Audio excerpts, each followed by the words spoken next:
Deltarune, what a strange and wonderful game that I have so many thoughts on, even though it's only 28.57% released, as does the rest of the internet. Welcome, viewers, I'm Vivet Veritas. I thought I'd try my hand at putting some of my various thoughts about various pieces of media into words, so here we are at the start of yet another video essay.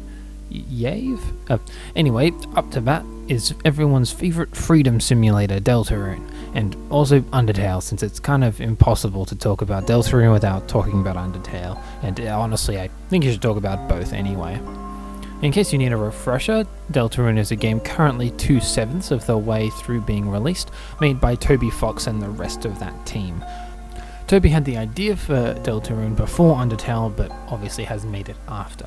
It has some similarities with Undertale, such as recurring characters and themes of determination and soul, and a lot of differences, like new characters, themes, and concepts.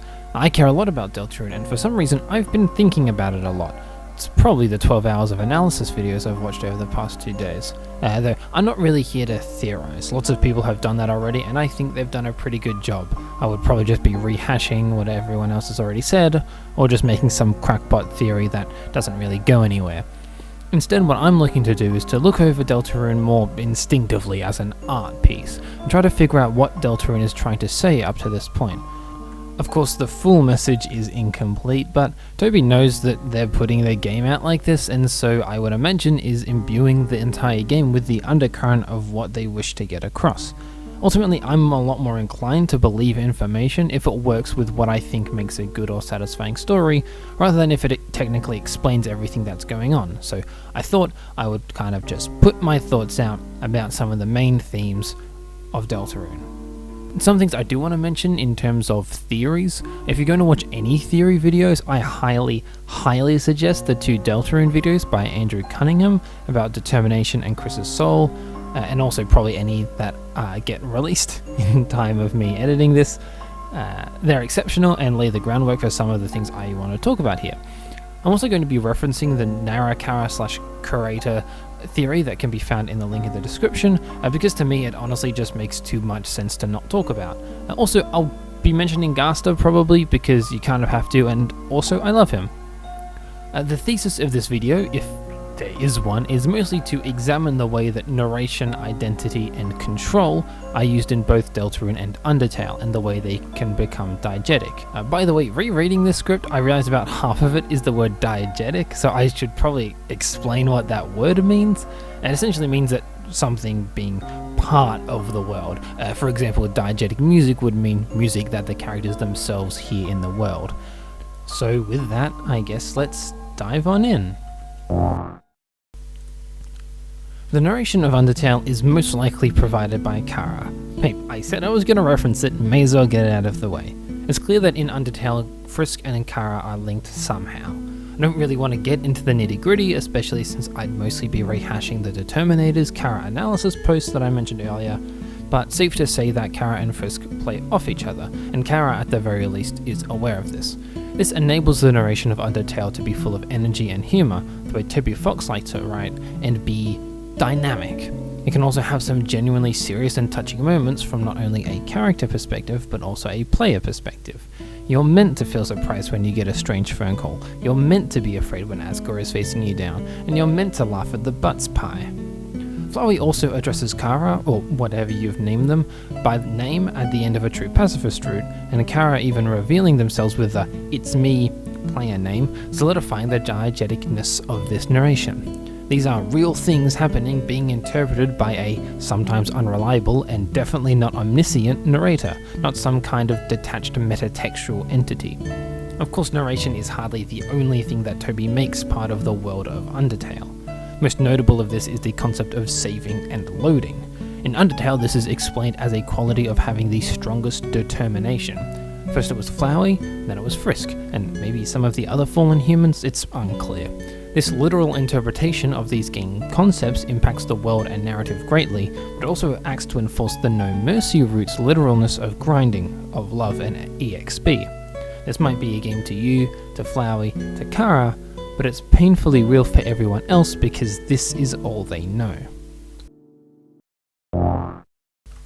But what is the point of all this? Why bother making saving in the narration part of the world? Well, I feel like it has to relate to what Undertale is trying to say. It's a commentary on something, that's for sure, and so much of the text makes it clear that the choices that you make impact the world and other characters. With the narration being diegetic to the world of Undertale, then this allows your choices to also impact the narration itself. Similarly, your choice to save, to load, to reset can manipulate these characters' memories, but most of them never truly forget. Sans and Flowey are pretty big examples, but Toriel feels deja vu when she guesses your favourite flavour, and Asgore isn't surprised to hear he's killed you more than once. Other characters feel this. It also belies the theme of control. We'll get to this a bit more later on, but control is somewhat of a latent theme in Undertale and is mostly seen through Chara, Flowey, and determination. Chara allows Asriel to control their combined body even if it means death.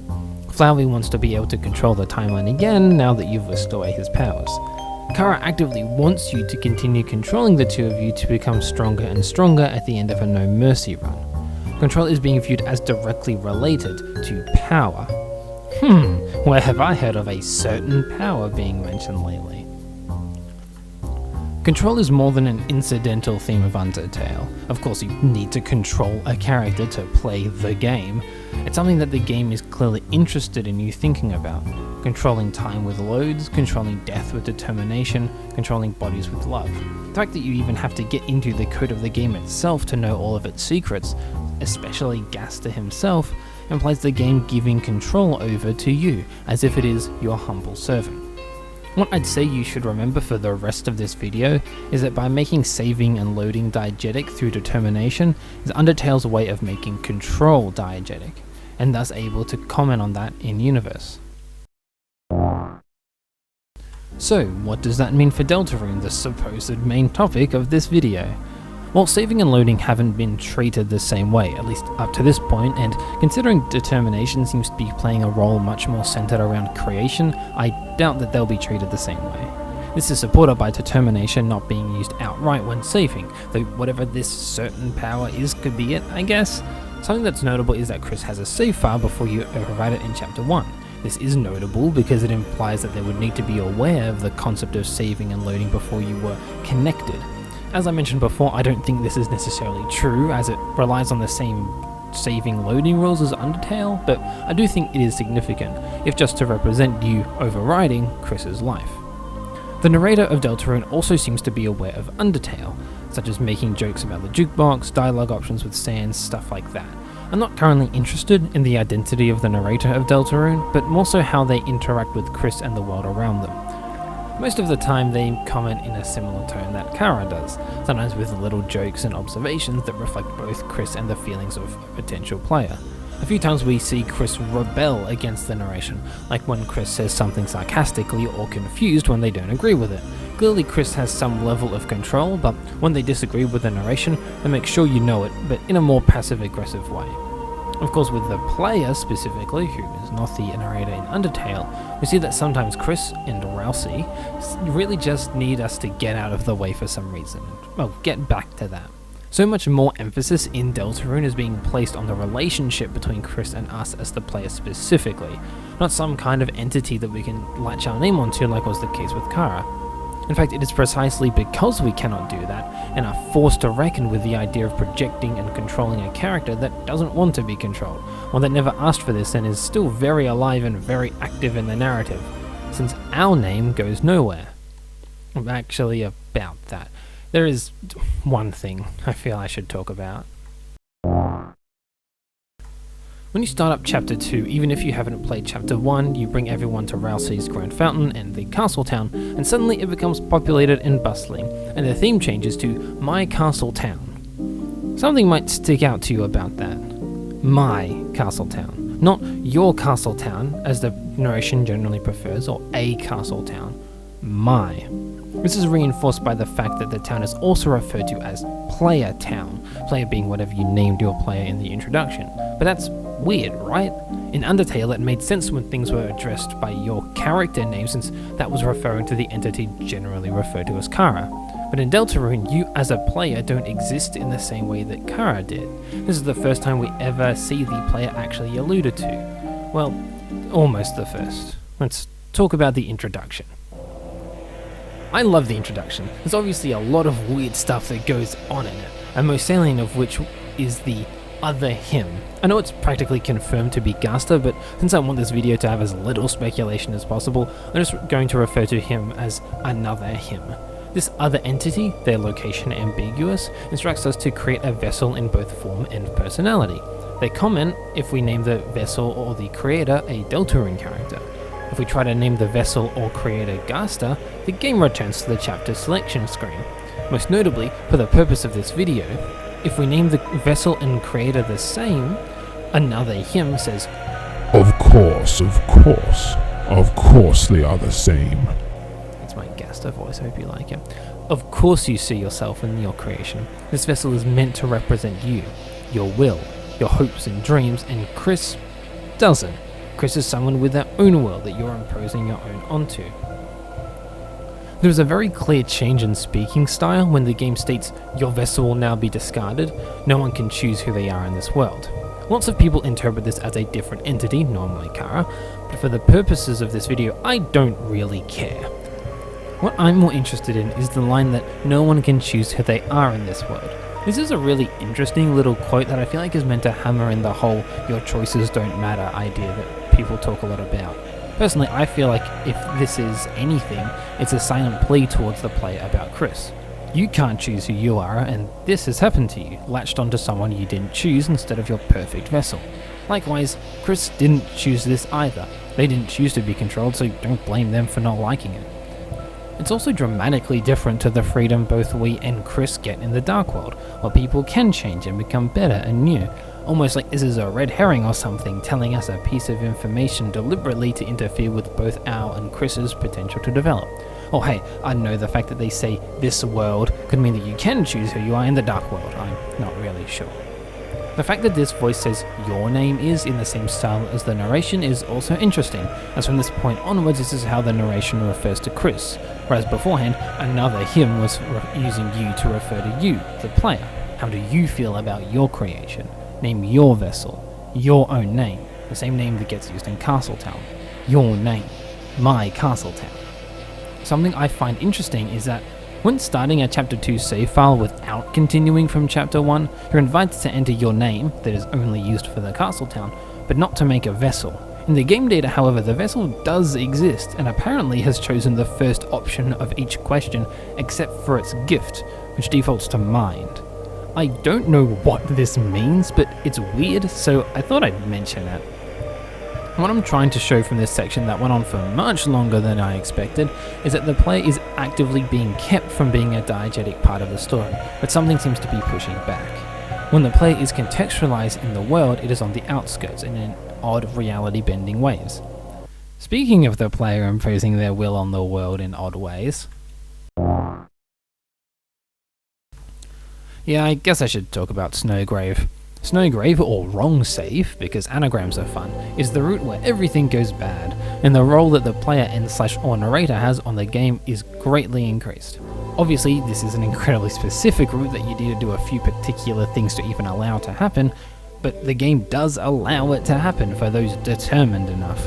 Throughout so much of telling Noelle to proceed specifically, you are given numerous outs by Chris themselves in the form of dialogue options, as if Chris is begging you to choose these rather than make Noelle proceed.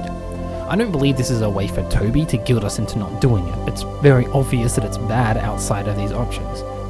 No, this is Chris as a character wanting you to stop hurting their friend. Even if they know this is a game and/or you're puppeting them, they know that the others don't. It's painfully real for them regardless because this is all they know. All of this comes back to the player. Regardless of who the narrator is, there seems to be some link between them and the player.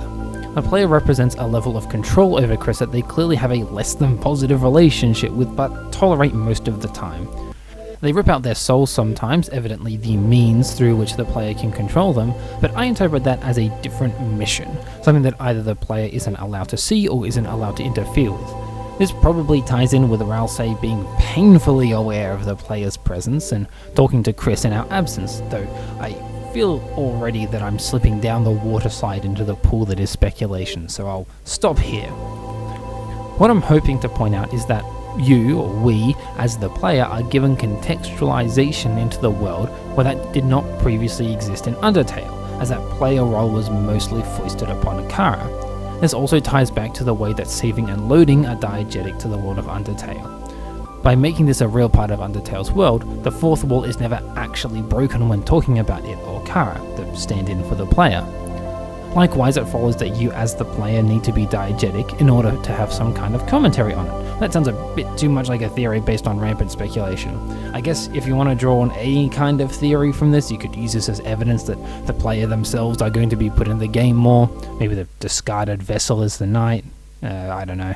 I don't really care at the moment. The thing is, what I wanted to put here is that both Chris and Frisk are being controlled by an outside entity that has some kind of relation to the player. Literally the player in the former's case and Chara's in the latter. The problem with that is that Chara doesn't really seem to control Frisk, at least not in the way that you control Chris and Deltarune. Chara does occasionally take control of Frisk's body in both routes, and Frisk does some small things such as smiling when running away that you don't explicitly tell them to do. But in Undertale, it feels much more like you're watching these two and guiding them through. Chara is interested in seeing whether Azrael's philosophy of kindness was true, and Frisk is a vessel for that. So in both cases, you are the one making the decisions, in both True Pacifist and No Mercy runs, which is something I feel like people sorely missed when talking about these routes in the early days, myself included, not Chara or Frisk. Similarly, in both the normal and Snowgrave routes, you are the one making the decisions, both good and bad. Regardless of how many entities might be inside or controlling Frisk, what is important is that it's clear that you are the one making the decisions and moral choices, just as you were in Undertale. This is where I want to highlight the parallels between thematic mirroring of the two games. I've been talking a lot about your choices mattering in Control across the two games, but I want to talk about it a bit more specifically in terms of how Deltarune carries on from Undertale's messages and themes. In Undertale, you control the Frisk Chara Voltron to do good and / or bad things. Generally, the morality of that is a bit less black and white than I'm making it sound, but the game rewards the player with what their actions would belie. A murderous, grindy player gets difficult battles that kind of player would like, and a pacifistic, friendly player gets a happy ending where everyone is friends. Interestingly, neither escape a lecture. Chara talks about how evil you both are and how great that is, and Flowey tries to hammer home that you shouldn't reset, though of course the game tips its hand by pretty obviously showing the pacifist ending as the best ending for everyone else. Of course, the natural progression of that is, well, who cares if the person manipulating you is doing good or bad things? Why should they want that in the first place? This is the part of theme that Deltarune wants to talk about, and why I think it's so easy to make this commentary is precisely because of how ingrained those ideas of control are in both series. What if the protagonist doesn't want to be controlled? Is it morally okay to control someone, to impose your will upon them? This commentary is only possible if the control is diegetic. Of course, Deltarune is always doing an incredible job in giving the themes of control outside what I've already mentioned in regards to Chris and the player. Spamtom's obsession with becoming free and more than a puppet on a string, Ralsei's impression that all of your choices matter, and Jevil being locked up yet still the most free. Most interesting, I think, is just kind of the existence of Susie, one who explicitly says to Chris that your choices don't matter, the one who goes off by her own, the one who ignores any potential input by the player, truly seems to be one of the first glimpses into the diegetic nature of control in Deltarune outside of Chris. Susie is someone that you can't control, but Chris can, in a manner of speaking, because they trust and like each other. It's not okay to exert your will over someone just because you think you know what's best for them. You should learn about people and get closer to them, forge bonds with them, and hold that promise in your hearts. So, I guess that's the end of the video, huh? When I started writing this, I didn't really expect to end it with the themes of Deltarune, other friends we made along the way, but like Undertale, sometimes you just want to make friends with everyone. At the end of the day, this video was mostly just a scripted ramble about my feelings about Control and Undertale and Deltarune, and how they both make it part of the game itself in a really interesting way, and maybe even give some clues about how this could impact Deltarune in the future. If you've made it this far, I really do appreciate it. I put a lot of love and energy into this video, and I hope to make more videos like this on a variety of different topics, so If you enjoyed this, look forward to more of whatever this is. Until then, I'm Vivet Veritas. Thanks for joining me. I'll see you later.